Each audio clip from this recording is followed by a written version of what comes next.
Nazeera Qudrat thought she had finally found peace when she married Azran Halmi, a respected businessman with deep religious roots.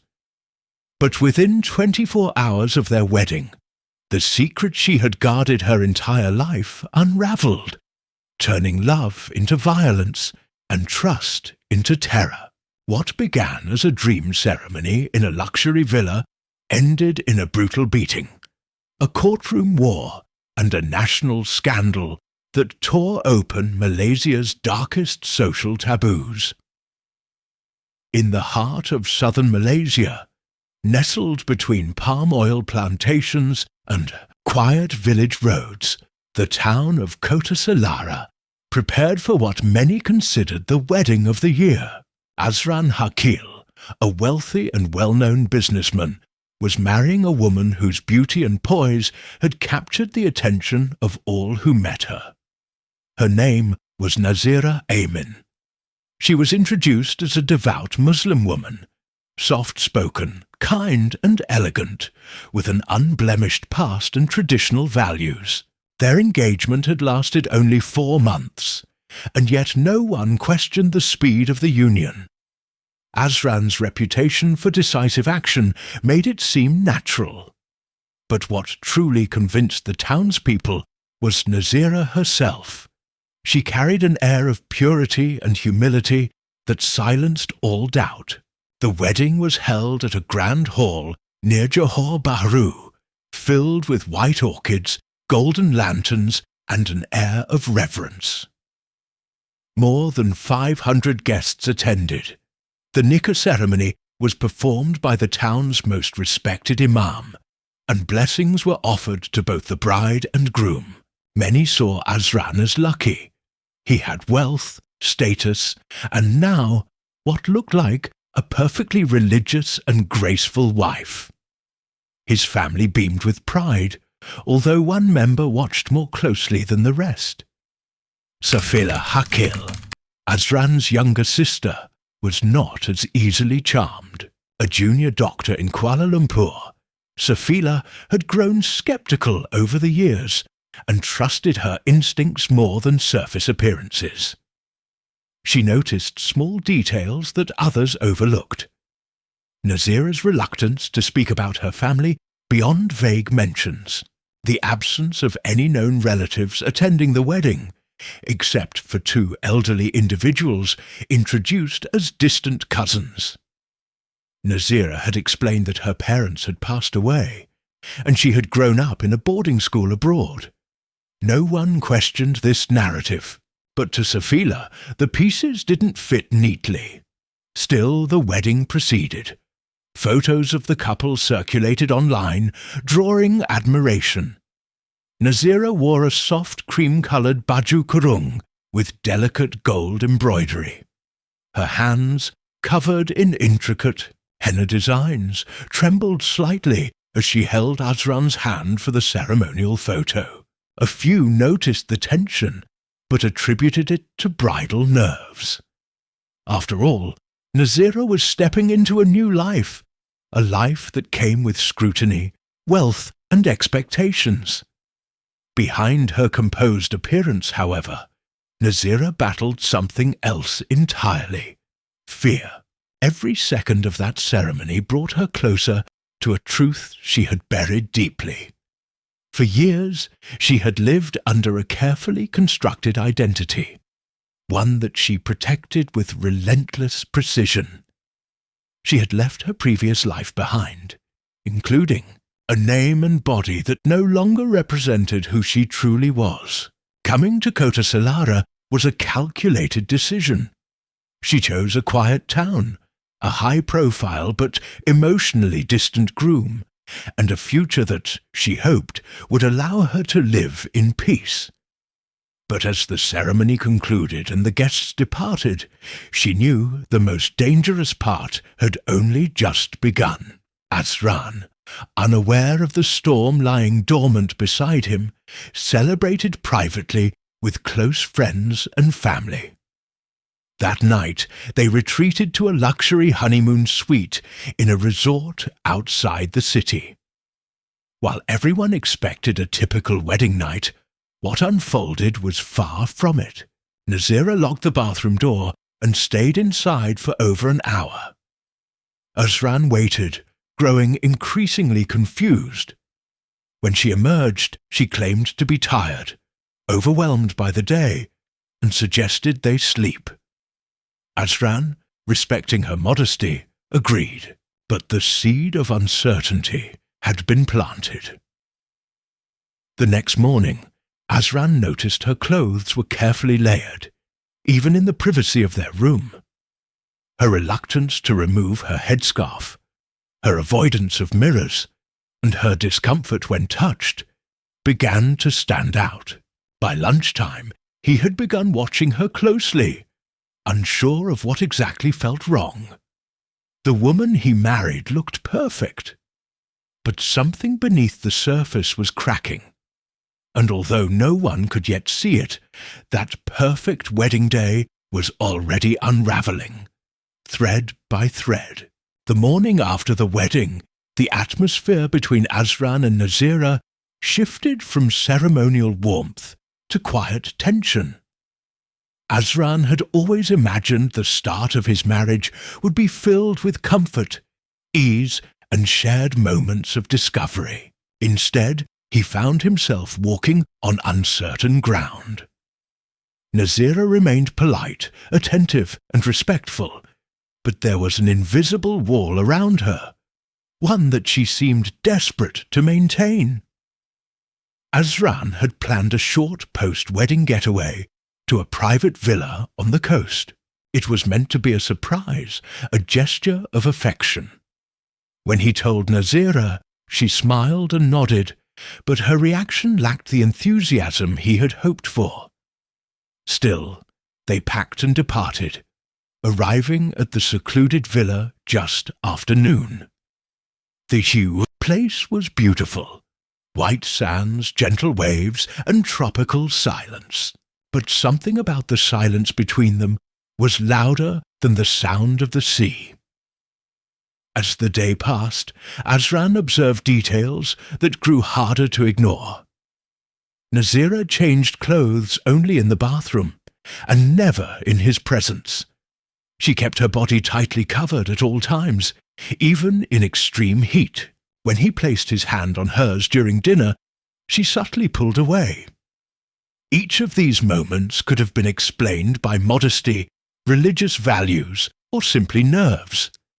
But when combined, they formed a picture that didn't quite fit. Back in their hometown, Safila Hakil remained restless. After returning from the wedding, she kept thinking about Nazeera. The vague stories of her past, her lack of close family, and the way she avoided certain conversations played over in Safila's mind. Something wasn't right. Unlike Azran, who was swept up in the romance and pride of marriage, Safila relied on logic, evidence, and instinct. That night, she searched Nazeera's name on social media and found very little. A few tagged photos, none older than 3 years. No images from her school or childhood. No relatives congratulating her online. Just a blank digital trail until recently. That kind of absence wasn't natural, not in today's world. Determined, she began running deeper searches, using her access to medical networks and academic records. The results came back empty. There was no one named Nazeera Amin registered in Malaysian secondary schools before 2018. No birth certificate in national records under that name. No passport history. No immunization records. But someone with the name Nazeera Amin had once existed in Kuala Lumpur, born in 1990, then disappeared from all documentation 5 years ago. The name caught her attention immediately. Nazim, male. The photo ID linked to that name had been flagged as inactive and never reissued. That night, Safila didn't sleep. She compared facial features using archived ID images and recent wedding photos. The resemblance was alarming, almost undeniable. Safila wasn't sure what she had found, but she knew it wasn't small. And whatever it was, Azran had no idea. Meanwhile, in the villa, Azran's discomfort turned into suspicion. That evening, while Nazeera showered, he went through her luggage. He wasn't proud of the act, but curiosity and confusion drove him. Inside a zipped pocket of her makeup bag, he found a small envelope. Inside it were foreign medical papers, letters with hospital logos from Thailand, and a photo of Nazeera in a hospital gown. The words were in a language he couldn't understand, but some terms stood out. Hormone therapy, reassignment surgery, gender identity. His hands began to shake. The room blurred. For several minutes he stood frozen, unable to process what he had read. When he finally looked up, he saw Nazeera standing at the doorway, silently watching him. Her face was pale, unreadable, as if she had known this moment would come. Azran's world collapsed in an instant. Everything he had believed, the marriage, the image, the faith, it all cracked. Rage, betrayal, fear, and shame collided inside him. In that single breath, the marriage changed from a celebration of love to a battlefield of secrets. What began as a union under God now teetered on the edge of something far darker, something irreversible. Azran stood motionless, medical documents trembling in his hands, as the truth stared back at him with terrifying clarity. The silence in the villa was suffocating. Nazeera said nothing. She made no move to explain, defend, or run. Her eyes held, the weariness of someone who had lived too long in fear. Someone who knew this moment was inevitable.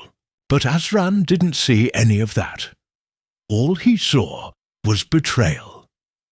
In his mind, he had been fooled, publicly humiliated, and stripped of dignity. The anger that surged within him wasn't just about being lied to. It was about everything he thought this marriage had meant.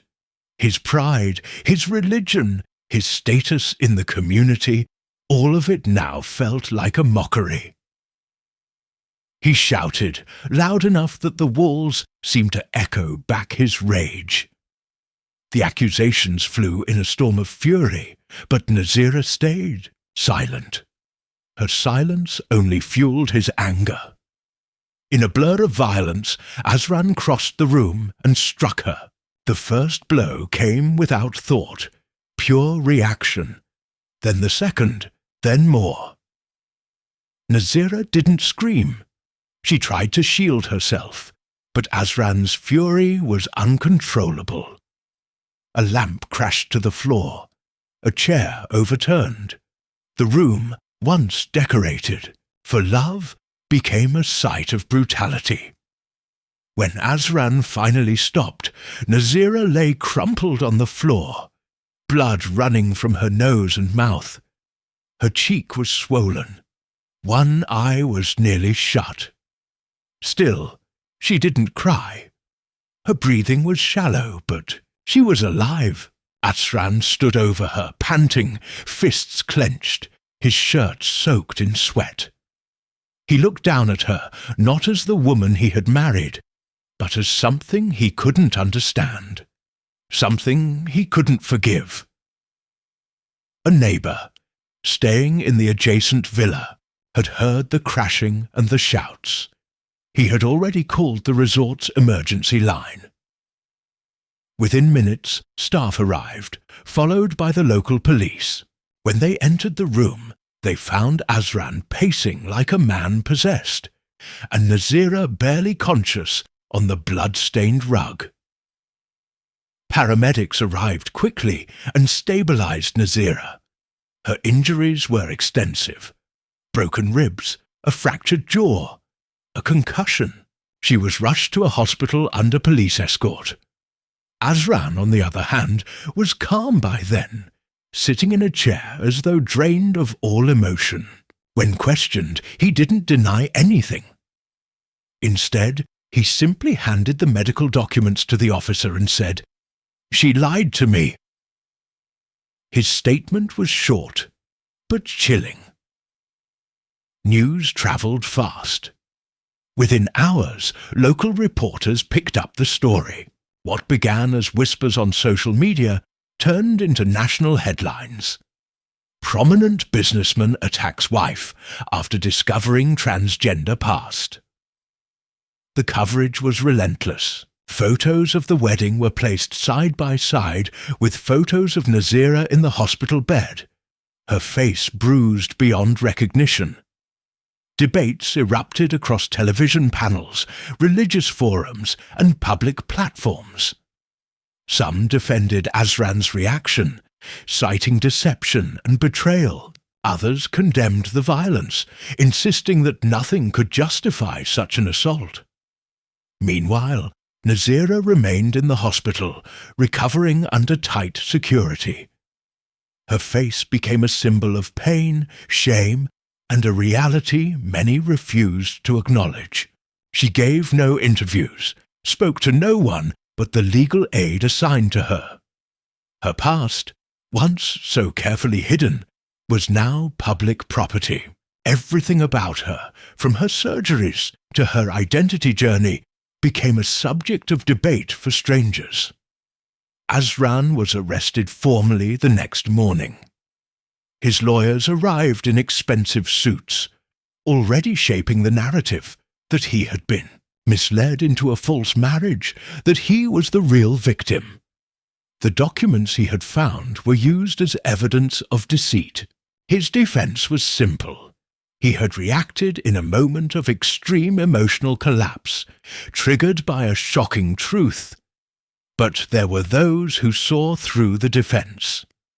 The police report detailed the extent of the beating, the time it took, and how deliberate it had been. This wasn't a momentary lapse. It was a calculated act of rage. The case was no longer just about identity. It had become a legal war between truth and violence, secrecy and justice. As the case gained national attention, the courtroom became a battleground, not only for legal arguments, but for a larger cultural war. The trial was set to take place in Johor Bahru, and each day leading up to it brought new layers of tension and division across the country. Outside the courthouse, crowds gathered, some to support Azran, others holding placards demanding justice for Nazeera. The air was thick with outrage, confusion, and bitter debates over morality, identity, and violence. Inside the hospital, Nazeera slowly healed from her physical injuries, but the emotional damage was harder to measure. Her legal team, led by human rights lawyer Marissa Yun, prepared her case carefully. Marissa was known for taking on controversial causes, and this one had quickly become one of the most volatile of her career. Nazeera's side focused not only on the physical assault, but also on the emotional trauma and public humiliation that followed. They argued that deception, even if it had occurred, did not justify violence of such intensity. Azran's legal team was aggressive. They painted a portrait of a man betrayed by a web of lies, pushed to the edge by a secret so deeply personal it shattered his reality. They claimed Azran's violent outburst was an uncontrollable reaction to discovering he had married a transgender woman without his knowledge. To many conservative members of the public, that argument struck a chord. But legally, the defense was weak. Consent to marriage, they argued, had been given under false pretenses. but that did not absolve Azran of accountability for assault. In the weeks leading up to the trial, Safila Hakil struggled with her conscience. She had never imagined that her suspicion and quiet investigation would lead to such a violent chain of events. She stayed away from court, but followed the news closely. In her heart, she knew that while Nazeera had hidden her past, she had not deserved to be nearly beaten to death. Safila began writing anonymous opinion pieces for a local news site, condemning the violence and asking readers to separate discomfort from cruelty. Her words started to shift public opinion, especially among younger readers. Meanwhile, Nazeera made a quiet decision. She would testify. Her lawyers had offered the option of a written statement, fearing that direct confrontation in court would be too traumatic, but Nazeera insisted.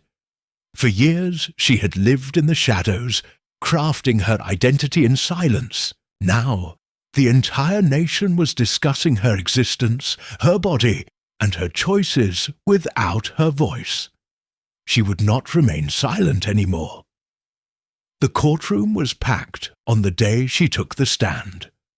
Wearing a simple black hijab and a long dress, her bruises faded but still visible, Nazeera walked to the witness box with slow, measured steps.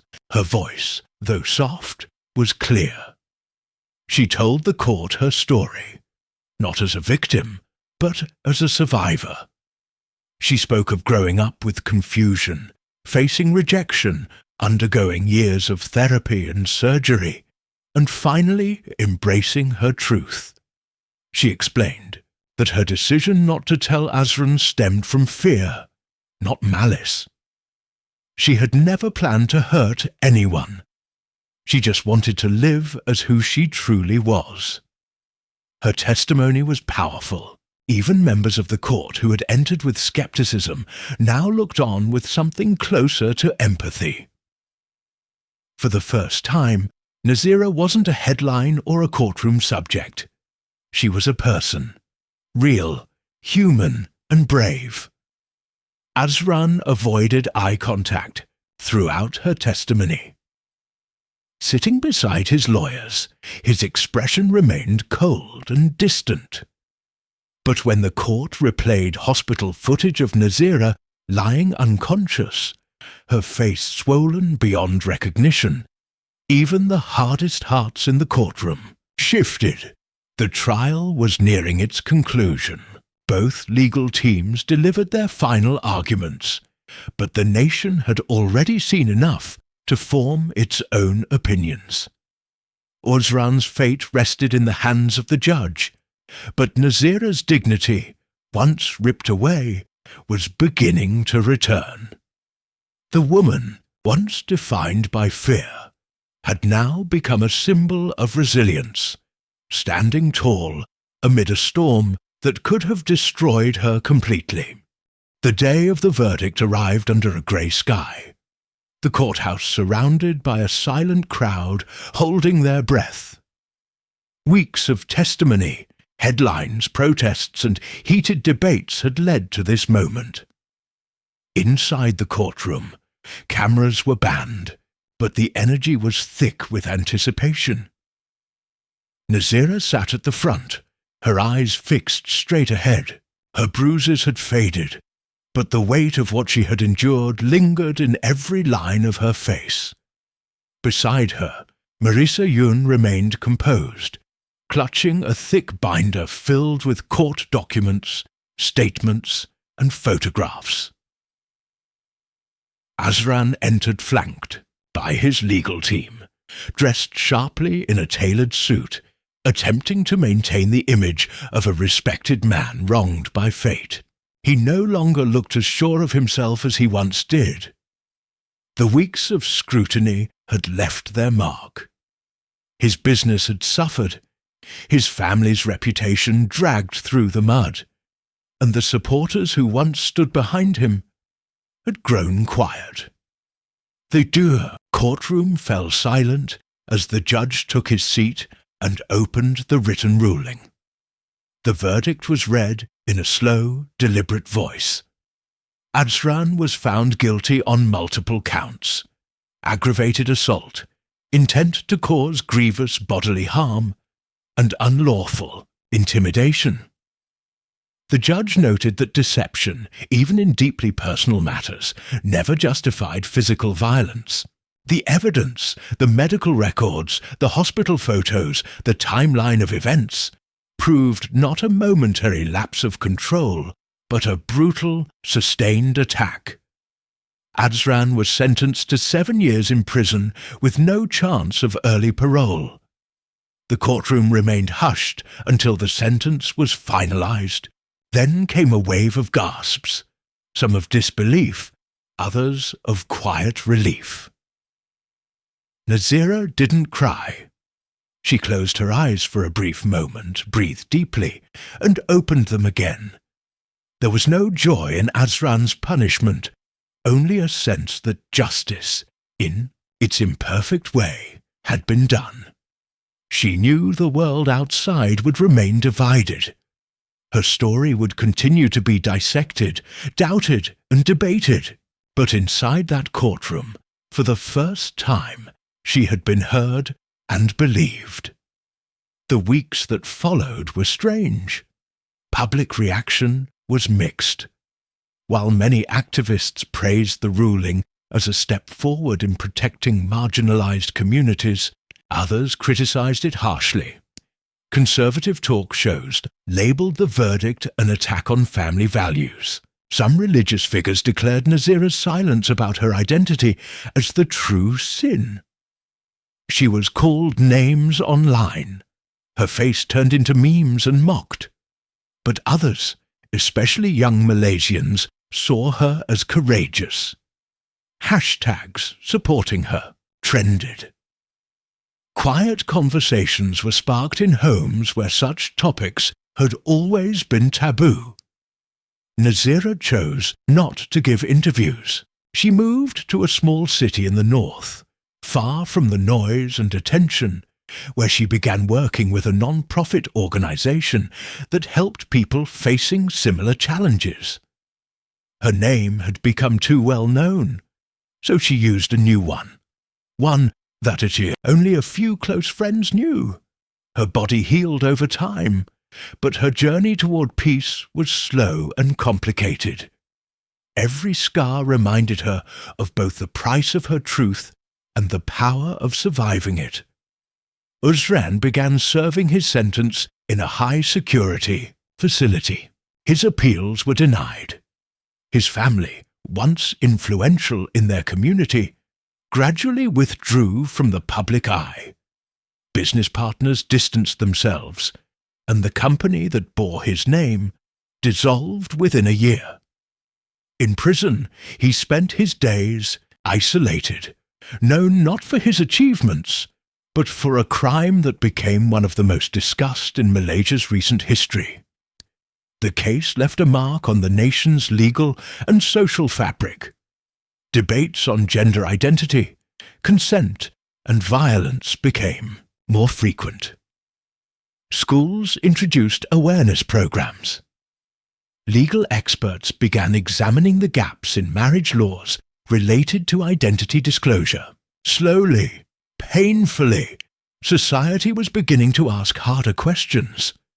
But for Nazeera, the story had already reached its end. She no longer needed the approval of strangers or the acceptance of those who had judged her. She had faced her worst nightmare and survived. She had walked into the fire, and though burned, she came out alive and stronger. The world might never forget her name, but she had finally remembered who she was. And that was enough.